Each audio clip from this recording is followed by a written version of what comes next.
ने ये व्यवस्था बना दी हुई, पहले नहीं था ऐसा कुछ, धीरे धीरे धीरे सब ऐसे ही कर दिया सीधा। नहीं देखो, श्याम सुंदर जी, हमें ये बात समझना पड़ेगी कि दुष्टता तो आपके साथ शुरू के साथ हुई है। ये तो देखिए, शुरुआत इसकी अपन देखें तो जब जो है सुभाष चंद्र बोस को दुष्टतापूर्वक हटाया गया, उन्हें चयनित प्रेसिडेंट होने के बाद, प्रेसिडेंट चुने जाने के बावजूद भी काम नहीं करने दिया गया, ये दुष्टता की शुरुआत थी।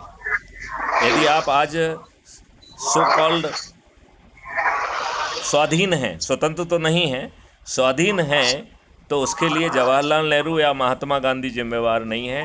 आप जो है 1956 में जब एटली कोलकाता आए थे और वहाँ के गवर्नर मिस्टर चक्रवर्ती ने उनसे बातचीत की थी, जो उन्होंने अपनी किताब में भी लिखी है, उस समय के समाचार पत्रों में भी प्रकाशित हुई है। एटली ने कहा है इस बात को। 1947 में ब्रिटेन का प्रधानमंत्री कौन था? लॉर्ड एटली। तो जो प्रधानमंत्री था वो बता रहा है कि जवाहरलाल नेहरू और महात्मा गांधी के कारण हमने इस देश को नहीं छोड़ा है। हमने इस देश को सुभाष चंद्र बोस के कारण, आज़ाद हिंद फौज के ट्रायल के कारण, जो चारों तरफ बगावती तेवर थे, नेवी की स्ट्राइक हो चुकी थी, 17 बेसिस जो है ना पे कब्जा हो चुका था, भारतीय जवानों ने जो है अंग्रेज़ों के आदेश मानने से मना कर दिया था, पोस्टल विभाग ने इनके आदेश मानने से मना कर दिया गया था, तब ये हाथ जोड़कर सरदार पटेल और जवाहरलाल नेहरू के पास पहुँचे कि भैया तुम तो जल्दी 1946 में ही के हमसे जो है ना आपको ले लीजिए, और 48 छोड़िए, हम तो 47 में ही भाग जाएंगे। लेकिन ये कितने दुष्ट हैं कि इन्होंने माउंट बैटन को ही गवर्नर जनरल बनाया। ये कितने दुष्ट हैं कि इन्होंने आर्टिकल 333, जिसमें 2 एंग्लो इंडियन हमारे पार्लियामेंट में क्यों बैठे। ये कितने दुष्ट हैं कि इन्होंने एक ऐसा संविधान बनाया जिसमें 80% हिस्सा जो है गवर्नमेंट ऑफ इंडिया एक्ट 1935 से लिया गया, और जो 20% हिस्सा माननीय B.R. आम्बेडकर ने इधर उधर से कबाड़ा, इन दुष्टों ने उसे माना ही नहीं। 55 कानून बना डाले उस 20% के खिलाफ। कितने दुष्ट हैं ये। इन्होंने 1952 में जो पहला चुनाव हुआ था उसमें भी दुष्टों ने बूथ कैप्चरिंग की थी। ये कितने दुष्ट हैं कि अपने ही एक साथी श्यामा प्रसाद मुखर्जी, जो पहले कांग्रेस में भी थे और मंत्री भी थे, उन्हें जो है ना छदमता से कांग्रेस वहाँ बुलाया कश्मीर में और उनकी हत्या कर दी। नहीं, ये दुष्टता नहीं है। जब उनकी मां ने इसकी जांच की मांग की तो इन्होंने मेट्रो का किराया बढ़ा दिया, और मेट्रो चूंकि वहाँ की लाइफलाइन थी तो सबका ध्यान जो है ना मेट्रो के किराए पे चला गया, जिसे इन्होंने बड़ी आसानी से मान के कम कर दिया, और श्यामा प्रसाद मुखर्जी की जो है जांच की मांग जो है ना बैकग्राउंड में चली गई। लाल बहादुर शास्त्री के साथ क्या हुआ? अरे विदेशी भूमि में वो मारे गए। 2 खानसामा को रशियन गवर्नमेंट ने शक में जो है ना गिरफ्तार किया, और लाल बहादुर शास्त्री जी की धर्मपत्नी की मांग के बावजूद भी पोस्टमार्टम नहीं हुआ है। और हम और आप अपने आप को बड़ा पत्रकार कहते हैं। भैया, इन मुद्दों को जो है ना हमने क्यों जो है ना यूं ही बैकग्राउंड में चले जाने दिया। यहाँ पे कोई भी सही किताब आई उसको बैन कर दिया गया। किसी ने उसको चुनौती नहीं दी कि भैया ये क्यों बैन कर रही है, इसमें ऐसी क्या बात लिखी हुई है। 1975 में जब इमरजेंसी लागू होती है तो हम जैसे लाट साहबों का यूज किया है ना श्रीमती गांधी ने कहर उठाने के लिए, तो हम अकाउंटेबिलिटी क्यों नहीं लाए? अकाउंटेबिलिटी एक्ट ऑफ द जो ना ब्यूरोक्रेट्स, पॉलिटिशियन, जुडिशरी, एवरीबडी, जो भी जिम्मेदार पदों पे है, जो भी निर्णय लेगा वो अकाउंटेबल है। यदि गलत निर्णय लेगा तो जेल जाएगा। ये नियम क्यों नहीं है? अरे हम कितने दुष्ट हैं कि हमने 3 नए कानून बनाए, पुराना सेक्शन ये और नया सेक्शन ये। Old wine in the new bottle. इन दुष्टों को बिल्कुल लज्जा नहीं आती है क्या? भारतीय जो है दिमाग से पैदल हैं जो अपने लिए 3 अच्छे कानून नहीं लिख सकते हैं? श्याम सुंदर जी बताइए मुझे, हम और आप क्या दिमाग से इतने बौने हैं? जवाब दीजिए आप मेरी बात का। नहीं तो बौने नहीं हैं तो हम उन्हीं पुराने कानूनों को जो अंग्रेजों ने हमें अपमानित करने के लिए, उत्पीड़ित करने के लिए, शोषित करने के लिए, कदम कदम पे हीन भावना पैदा करने के लिए और प्रक्रिया में उलझाकर न्याय से वंचित करने के लिए बनाए थे, जिससे हम ब्रिटिश साम्राज्य की तरफ ना देख सकें, वो नियम कानून आपके ऊपर आज क्यों थोपे हुए हैं? क्यों थोपे हुए हैं? आप ये बताइए। पुलिस है जिसका काम जो है ना संज्ञान लेना है, घटिया कानूनों के तहत भी वो संज्ञान नहीं लेती, आपको भगा देती है। आज नए कानून में आपने कहा है कि चाहे कहीं का भी मामला हो, उसका जो है ना आपको एफआईआर लेना पड़ेगी। ली जा रही है क्या? बताइए मुझे। आपने ई एफआईआर का प्रावधान किया है, पालन हो रहा है? वो तो और ज्यादा कठिन। नहीं, तो मैं यही तो कह रहा हूँ। हम और आप अपने आप को फालतू में बड़े कह रहे हैं। हम और आप दिन भर 24 घंटे अपने चैनल पे कुछ कुछ चलाते रहते हैं, मालूम नहीं हमें बकवास करने में ज़्यादा आनंद आता है क्या? हम जो मुद्दे हम कह रहे हैं उन पर चर्चा क्यों नहीं होती है? हमारी फीड तो 36,000 पत्रकारों के पास पहुंच रही है। वो 36,000 पत्रकार क्या नपुंसक हैं? क्या उनमें इतना कर्मठता नहीं है कि मैथिसन गुप्त की आवाज़ को जो है ना वो कम से कम बहस का मुद्दा बना दें? 36,000 मतलब कैसे पहुंच रही है? आपका जो आपका एक ऐप बना हुआ है उसमें 36,000 पत्रकार जुड़े हुए हैं। कौन सा ऐप है? एक पत्रकार का ऐप है कोई। 36,000 है उसमें? 36,000 पत्रकार हैं उसमें।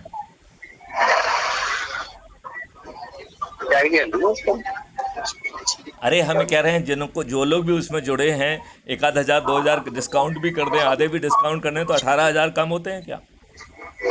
ये आपका जितने भी जो है ना बड़े बड़े पत्रकार हैं वो सब हमारे उसमें लिस्ट में, हम उनको पर्सनली भेजते हैं।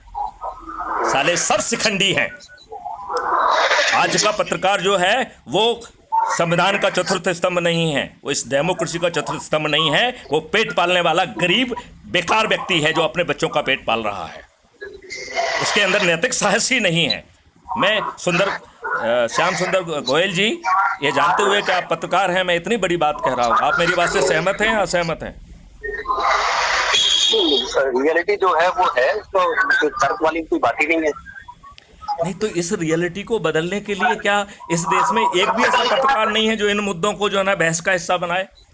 मैथिसन गुप्त तो कह रहे हैं कि हम अपने 3 मॉडल से भारत सरकार के पास 20 गुना पैसा पहुंचा देंगे और भारत सरकार को अपने देशवासियों से टैक्स नहीं लगेगा। ये छोटा मुद्दा है क्या? मैं ये पूछ रहा हूँ, ये छोटा मुद्दा है क्या? मतलब भारत की सरकार को 20 गुना पैसा आ जाएगा और देशवासियों से टैक्स नहीं लेना होगा। और ये दुष्ट सरकार तो इतनी दुष्ट है कि इसने जो है ना इलेक्ट्रॉनिक बॉन्ड पॉलिटिकल पार्टी में डोनेशन लेके आया और ऐसी कंपनियां जिनकी एक्स जो है ना प्रॉफिट है 6x ले लिया है। ये सुप्रीम कोर्ट के सामने आई ये बात। इसका मतलब है कि ये पॉलिटिकल डोनेशन है या एक्सटॉर्शन है? क्या है बताइए मुझे। ये कंपनियां जो है जो एक्स कमा रही हैं, यदि 6x के जो है ना इलेक्ट्रॉनिक बॉन्ड खरीद रही हैं, इसका मतलब है पब्लिक से जो उन्होंने इन्वेस्टमेंट लिया वो इन दुष्ट पार्टियों को जो है ना दे दिया। और आप कहते हैं कि आप पत्रकार हैं। आपकी चैनल में दम है कि हम जो बात कह रहे हैं उसको लाइव करें?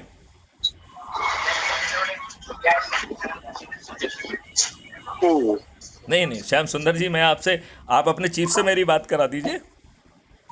आपका चीफ कौन है?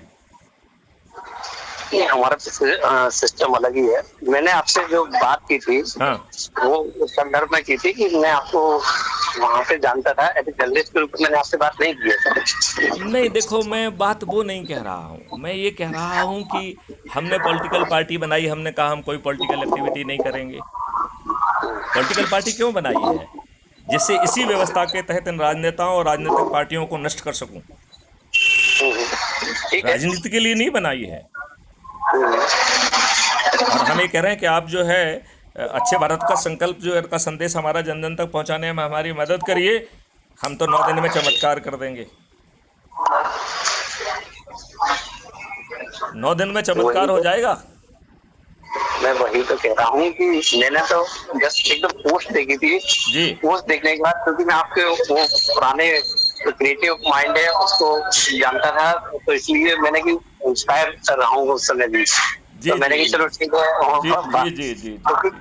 तो एज ए जर्नलिस्ट के रूप में तो इन सब चीजों के बारे में कोई बहस करने का मुद्दा ही नहीं है, क्योंकि जैसे पुलिस है या पॉलिटिशियन है या कोई है, ये अपने अपने तर्क हैं उनके कि क्या सही है क्या गलत है। कोई तर्क नहीं है, कानून में जो लिखा है उसका पालन नहीं करना और तर्क देना। कानून तो बदल देते हैं ना वो। अब आप एक बात बताइए जी, जैसे मान लो चलिए सारे नियम है, सारे कानून है, हाँ, सब कुछ है, हाँ, सिस्टम है, ठीक है, और ये सिस्टम हम ही लोगों ने बनाया है, चाहे हम आईटी किया हो, कुछ भी किया हो, लेकिन बनाया तो हम ही लोगों ने, एडॉप्ट हम ही ने किया है, ठीक। अब उसमें जो एक जो लाइन है, आपने नहीं बनाया है, दुष्ट राजनेताओं ने अपने लाभ के लिए बनाया है। ठीक है, तो राजनेता भी हम में से तो निकलते हैं, कहाँ से आते राजनेता? हम में से नहीं निकलते हैं, आपको थोड़ी मौका नेता बनेंगे, आप इनके दुष्टों के पुत्र बनेंगे। श्याम सुंदर जी, आप नहीं बनेंगे इस देश के मुख्यमंत्री। मैंने मान लिया नहीं बनेंगे, लेकिन है तो इंडियन से क्या होता है? जवाहरलाल नेहरू भी तो इंडियन था, जिसने देश के साथ देशद्रोह किया और मृत्यु उपरंत जो है ना देश का प्रधानमंत्री बना रहा, जिसने दबाव बनाकर आर्टिकल 370 जो है ना रखा, जिसने जो है संविधान, ये बताइए संविधान में देश के प्रधानमंत्री को क्या शक्ति है? मैं देखता हूँ देश के प्रधानमंत्री को केवल एक ही शक्ति है कि वो काउंसिल ऑफ मिनिस्टर में किसको रखना है ये रिकमेंड कर सकता है। इसके अलावा हमारे देश के प्रधानमंत्री को एक भी शक्ति नहीं दी है। सभी शक्तियाँ काउंसिल ऑफ मिनिस्टर में कलेक्टिव डिसीजन पे हैं, और हमने मंत्रियों को इस हालत में पहुंचा दिया कि साला उनका जो ना घुग्गी बंधी रहती है। उनकी औकात है कि वो माननीय नरेंद्र मोदी जी के सामने मुंह खोल दें, या सोनिया गांधी के सामने या राहुल गांधी के सामने मुंह खोल दें? है इनकी औकात? उसका रीजन क्या है? उसका रीजन तो यही है ना कि जो भी सुप्रीम वो है, सीएम कह लो चाहे पीएम कह लो, ठीक, जो भी नहीं, उसके लिए हम जिम्मेवार हैं कि हम जो है इस बात को क्रिटिसाइज नहीं कर पा रहे हैं कि जवाहरलाल नेहरू ने 1948 में जीतती हुई फौज को बिना अपने काउंसिल ऑफ मिनिस्टर से, बिना होम मिनिस्टर से चर्चा किए ऑल इंडिया रेडियो में किस संवैधानिक शक्ति के तहत उन्होंने युद्ध विराम की घोषणा की। यदि हमने उस समय उनकी भर्त्सना की होती, उस समय रैलियां निकाली होती, तो उसमें तो खून गर्म था ना। उस समय तो जो है ना आज़ादी का खून गर्म था। आज़ादी के वो गर्म खून वालों को कुछ समझ में नहीं आया, सब मंत्री बनने के लिए बने रहे। ये बताइए किस अधिकार के तहत जो है ना माननीय जवाहरलाल नेहरू ने ऑल इंडिया रेडियो में जाकर युद्ध विराम की घोषणा किस संवैधानिक अधिकार के तहत की? क्योंकि तब तक ये मामला ना तो काउंसिल ऑफ मिनिस्टर में चर्चा हुआ, ना होम मिनिस्टर सरदार पटेल से चर्चा की गई। अच्छा, यह कृत्य जो है जवाहरलाल नेहरू का दुष्टतापूर्वक असंवैधानिक कृत्य था। उस समय के लोगों में यदि थोड़ा सा भी जज्बा होता, किसी ने उनको गाइड किया होता, तो जवाहरलाल नेहरू जितने भी दुष्कृत्य किए एक भी नहीं कर पाता। तो हम सब लोग जो है ना भैया कि हम मंत्री बन जाएं, हम तो भैया इन्हीं के पिछले लगे रहेंगे, इन्हीं की आरती करते रहेंगे। आप ये बताइए 55 कानून जो है इन लोगों ने संविधान की व्यवस्था के विपरीत बना दिए। 55 कानून, एक दो नहीं, 55 कानून। और हम और आप अपने आप को जागरूक पत्रकार कहते हैं, हम आप अपने आप को जागरूक नागरिक कहते हैं। हम कहते हैं कि ये तो राजनीति है। अरे दुष्ट लोग, राजनीति ही तो तुम्हारे ऊपर कानून बना के थोप रही है। यही राजनीति तो जो है ना ईडी और सीबीआई को आपके पीछे छोड़ रही है। तो मैं वही तो आपसे कह रहा हूँ कि ये जो मुझे लगता है वो ये है कि जो एक प्रावधान है कि सीएम और पीएम, ये तो पोस्ट ऐसी है जिनके बारे में ये है कि ये जो कह देंगे टैक्स से कानून, उसके हिसाब से बन जाए। मतलब सारे नियमों को शिथिल करते हुए ये कहा गया, ये जो लाइन है, सारे नियमों को शिथिल करते हुए ऐसा कर दिया जाएगा, ये संविधान में कहीं नहीं लिखा है।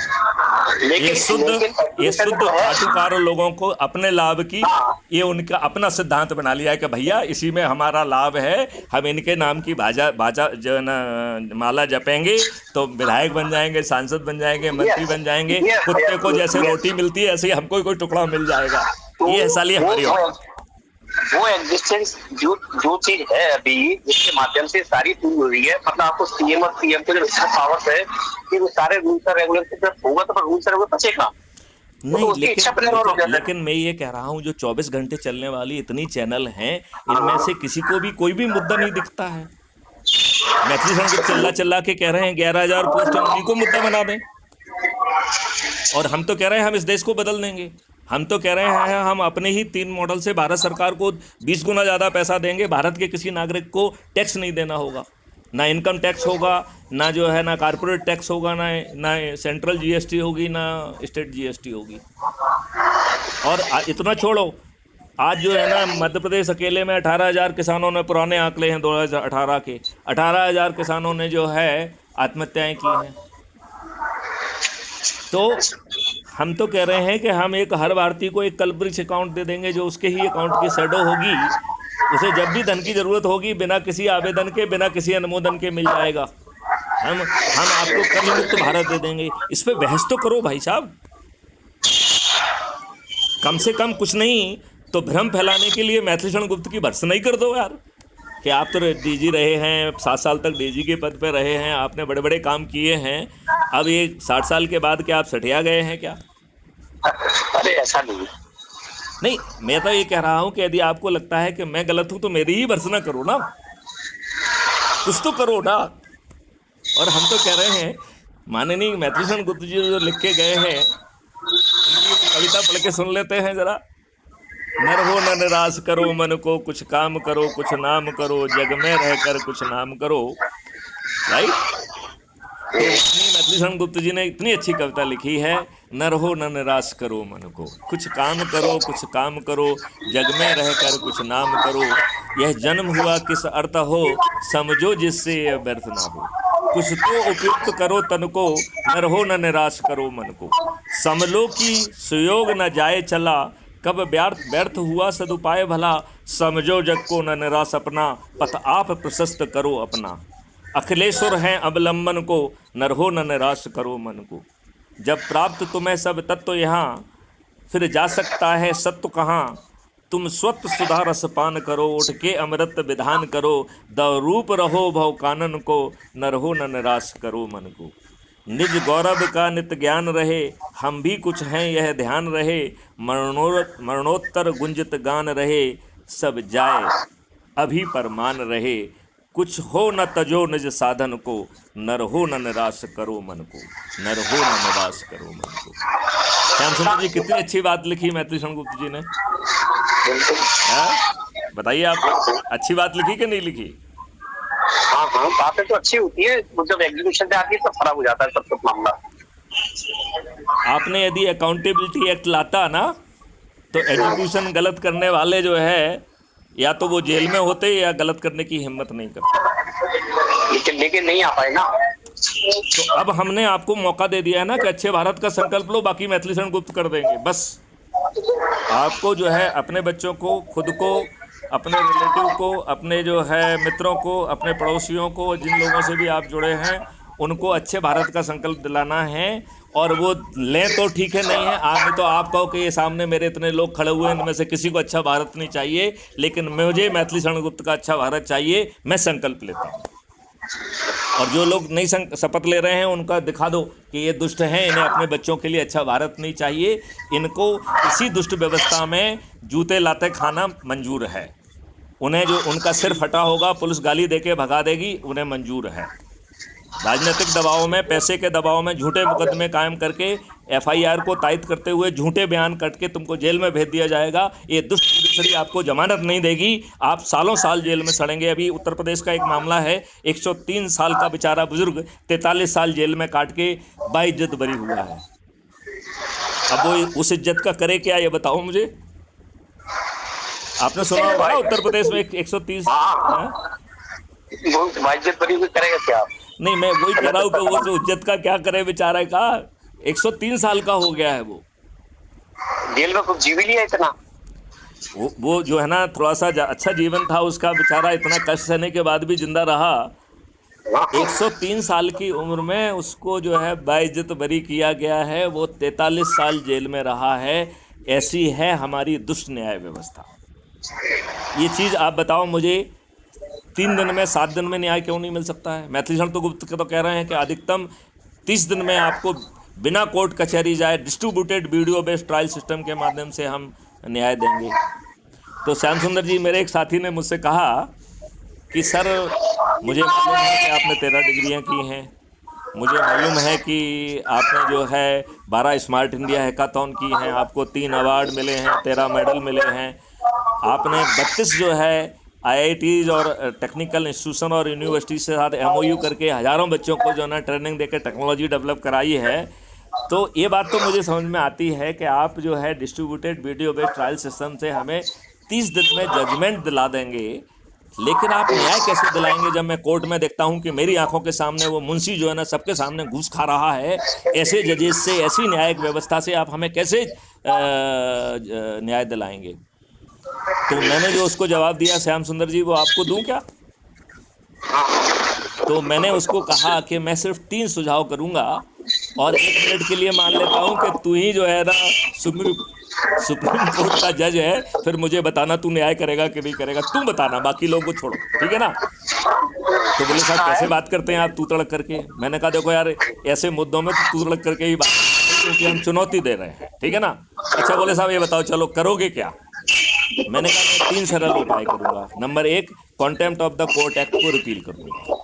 नंबर 2, 1 की जगह 2 अपील कर दूंगा, अपील अगेंस्ट द जजमेंट और अपील अगेंस्ट द जज।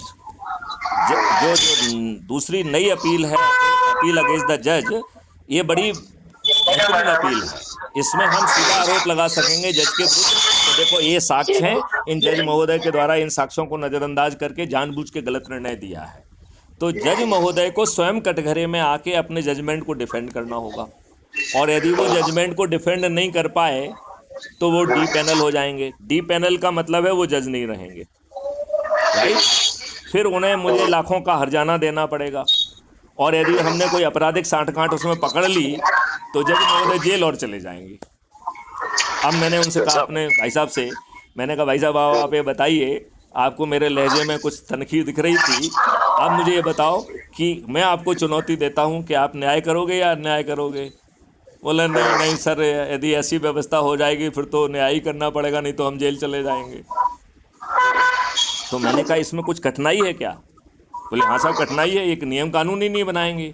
तो मैंने कहा मैंने उसका भी सरल उपाय बना दिया है कि दीपक जलाओ अच्छे भारत के संकल्प का, 9 दिन में 100 करोड़ हो जाओ, ना राजनेता रहेंगे ना राजनीतिक पार्टी रहेंगी, आपको अपराध मुक्त भारत भी मिल जाएगा, भ्रष्टाचार मुक्त भारत भी मिल जाएगा, टैक्स मुक्त भारत भी मिल जाएगा, कर्ज मुक्त भारत भी मिल जाएगा। अब किस सोच में पड़े हुए हो?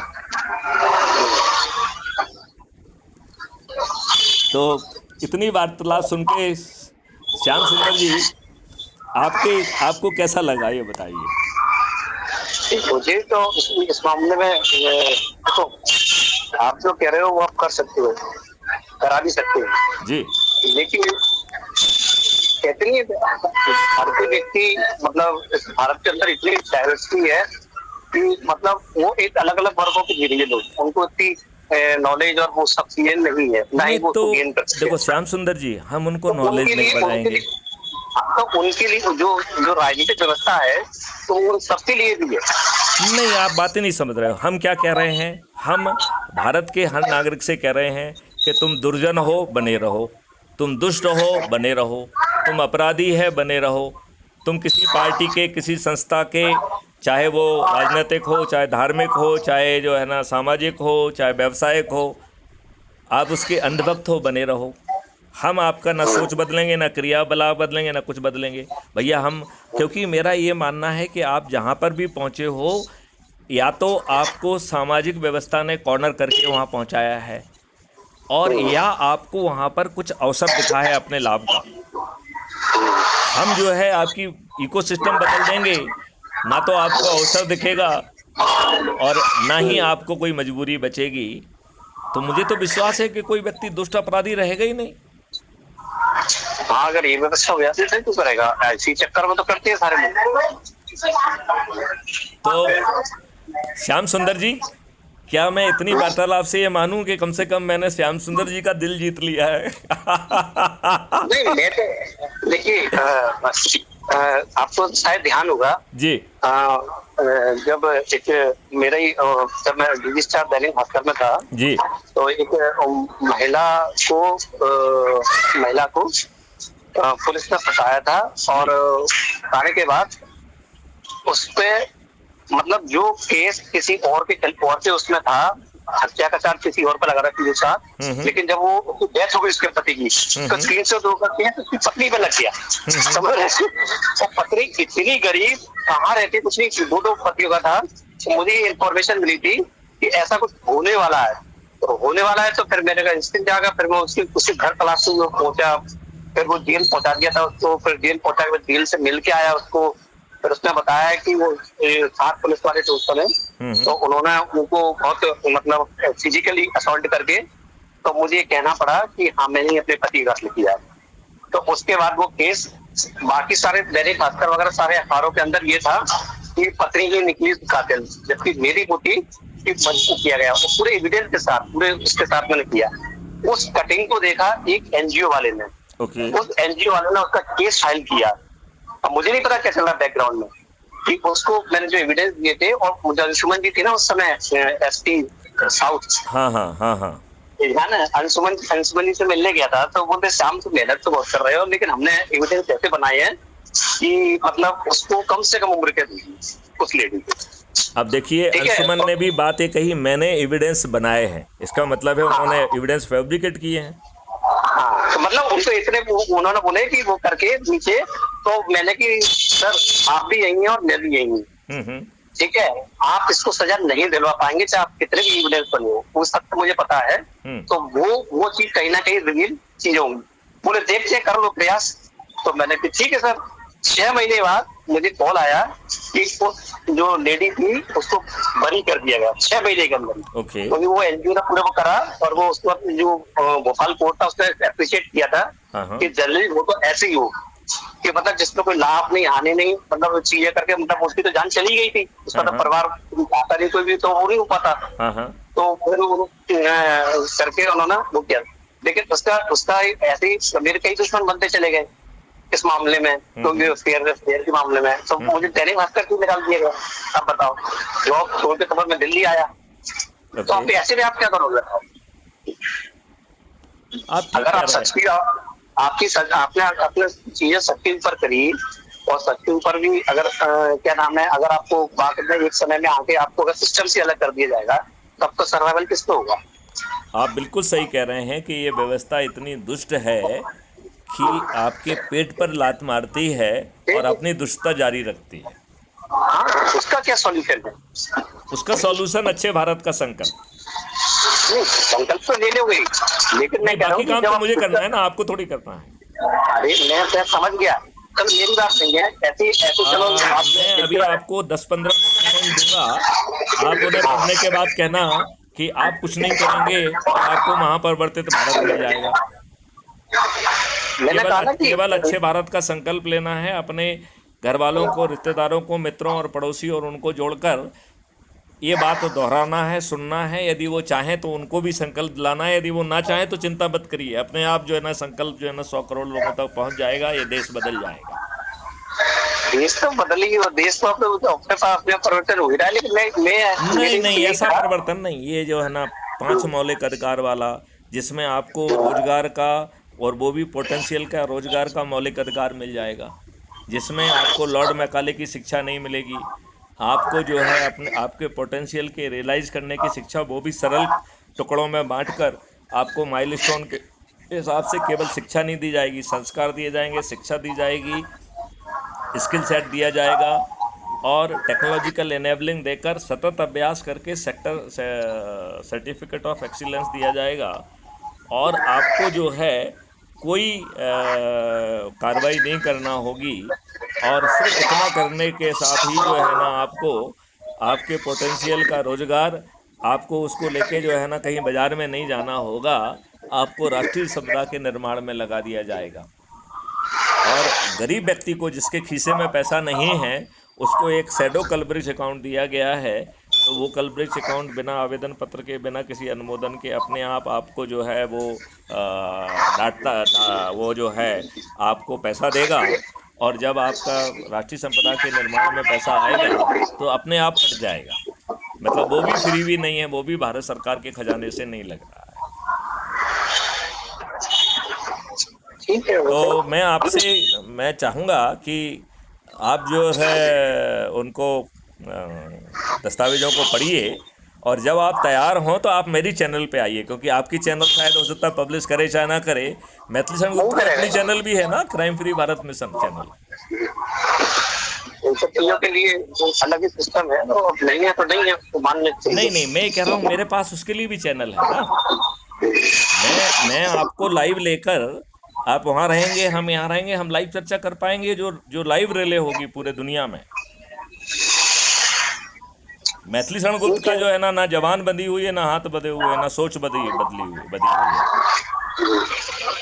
और मन में जो है परिवर्तन करने की ठानी है। और आपको ये तो मालूम है कि विभाग में रहते हुए भी मैथिली शरण गुप्त ने वही किया जो उचित माना। हाँ पता है ना मुझे आपके बारे में। आप बताइए कि इसमें और कोई आपको ऐसे ब्यूरोक्रेट बहुत कम मिलेंगे जो कहेंगे कि उनके पूरे सेवा काल में किसी नेता ने इंटरफेरेंस करने की हिम्मत नहीं जुटा पाई। हाँ पता है मुझे। तो तो बहुत डरते थे आपसे, बोले यार उनसे बात मत करो। उनसे हाँ, क्यों भैया, उनके कोई बड़े बड़े सीन लगे हुए हैं क्या, क्यों नहीं करो बात है? तो वही वही बाकी चीजें है, मतलब ठीक है ना। नॉलेजेबल व्यक्ति और जो अपने उसको हो, तो उससे कौन वो करेगा फिर भाई, इतने टैलेंट आने के लिए तो समय लगता है ना। हाँ हाँ हाँ हाँ, व्यक्ति के पास ज्ञान भी हो, तथ्य भी हाँ हो, हाँ, स्ट्रेटेजी भी हो, टेक्नोलॉजी भी हो, और परिवर्तन वो लाने की देखते क्षमता भी हो। नहीं कर पाएगा ना आदमी, वो उससे उनसे उनसे भाग जाएगा, बोले छोड़ो यार। हाँ, अधिकांश लोग तो यही सोचते हैं, छोड़ो यार कहाँ चक्कर में फंसना हाँ है। हाँ, चक्कर पड़ रहे हैं भाई की हाँ। लॉजिकल। अच्छा, दूसरी बात ये भी है कि उसे ये भी लगता है कि उसे कहीं भी झूठा मूठा फंसा दिया जाएगा। हाँ ये भी होता है, इसीलिए यही तो चक्कर चल रहा है कि आपको अगर क्या एक बार लगता है कि आसाराम बापू को फंसाया नहीं गया? तो फंसाया गया, वो तो नहीं हुआ होगा, तो वो भाई तो उसमें अब क्या ही बताया यार। फोन हैंग हो गया, फोन तो यार सब देखते रहते हैं दिन भर। जी जी जी। क्या है, क्या क्या सत्य है, क्या झूठ है, जो बता दो वही सत्य है, मैं यही तो उसका कह रहा हूँ, जो सत्य बताया जा रहा है वो हो सकता है सत्य ना हो। नहीं, सत्य तो है लेकिन परसेप्शन कैसा है, ये बात है ना। सत्य तो हर चीज है, तभी तो आप दिखा रहे हो, झूठ थोड़ी ना है। लेकिन झूठ का परसेप्शन क्या है, उसमें आप दिखाने का परसेप्शन क्या है, बात पे इसमें नजर। हाँ, ठीक बात है, ठीक बात है, आप बिल्कुल ठीक कह रहे हैं, आप बिल्कुल ठीक कह हर रहे हैं। चीज करते हैं, झूठ को दिखाई नहीं पाएगा ना, लेकिन वो किस रूप में प्रेजेंट हो रहा है, बस बात उसकी है। बिल्कुल ठीक बात है, बिल्कुल ठीक बात है, बिल्कुल ठीक बात है। अगर मैं कहूँ कि वो प्रधानमंत्री मर गए, झूठ है, छाप दो, ये कोई नहीं कर पाएगा ये चीज तो। ठीक है, तो उसमें भी सत्यता होनी चाहिए, तो उसमें डिले और वैसे करके कर सकते हो बस, लेकिन सत्य तो हर चीज होती है, जो भी उसमें पब्लिश होती है सब सत्य होता है। बहुत सही बात कही। हाँ तो श्याम सुंदर जी, हम लोग जुड़े रहेंगे, और ठीक है। मैं ये मानूं कि मैंने श्याम सुंदर जी का दिल जीत लिया है, कम से कम वो तो हमारे साथ खड़े हैं। मैं तो कहता रहा हूँ कि मैं स्त्रियों को ये सब चीजों को बहुत मतलब मुझे मतलब प्रभावित करती है वो न्यूट्रलिटी, जी कि जी मतलब जिसके अंदर फैक्ट हो, सत्य हो, और उसमें वो मेरे लिए हुए। लेकिन वो हम एक ऐसे सिस्टम में है कि हमको दूसरी चीजें भी अडॉप्ट करनी पड़ती हैं, तो बोल नहीं पाते सार्वजनिक रूप से। बस जैसे आप जब कोई डिपार्टमेंट में रहता है ना, पुलिस में या किसी में भी, तो उनकी एक वो रहती है, मर्यादा रहती है कि भैया वो जानते सब कुछ है, लेकिन उस समय नहीं कह सकते। ठीक कह रहे हैं आप, ठीक कह रहे हैं। है ना? हर डिपार्टमेंट के अंदर अपने अपने सेगमेंट में क्या क्या चीजें नहीं होती, लेकिन वो उस कॉन्स्टिट्यूशन से बंधे रहते हैं जिसके जो सर्विस दे रही होती है, कि भाई आपको करना है तो फिर आप क्रांति मचाइए और जाइए यहाँ से, आपको जो करना है कीजिए, आपको जैसे चिल्लाना चिल्लाइए। फिर वो उसमें आ जाओ। नहीं, चिल्लाना नहीं है, परिवर्तन लाना है, वो भी इसी व्यवस्था के तहत, वो भी इन सभी राजनेताओं और राजनीतिक पार्टियों को हराते हुए। और हाँ वो तो हो विडंबना गया तो है ये ना। होगी कि करोड़ों रुपए खर्च करेंगे और हमारा व्यक्ति किसी के दरवाजे पे वोट मांगने नहीं जाएगा, और इनके सभी 543 के 43 राजनेता पराजित हो जाएंगे। मैं तो इतनी पावरफुल स्ट्रेटेजी की बात कर रहा हूँ। ये करोड़ों ठीक खर्च है, करेंगे और हम एक पैसा खर्च नहीं करेंगे। आता हूँ, मिलता हूँ आपको। आपको घर बिल्कुल एकदम साइंटिफिक तरीके से बना हुआ है ना। हाँ हाँ, बिल्कुल वही है, वही है। हाँ तो मैंने तो नहीं सुना था मैंने कि आप जाऊंगा, बोले बोले चलना कभी, तो मैंने मैं ठीक आपको है। लोकेशन भेज देता हूँ, यदि मैं आप भोपाल आता हूँ तो आपसे मिलता हूँ। जरूर जरूर। चलिए, जय हिंद, है जय ना? भारत, वंदे मातरम, जय गुरुदेव, जय जय गुरुदेव, जय बंधुआ। गुरुदेव।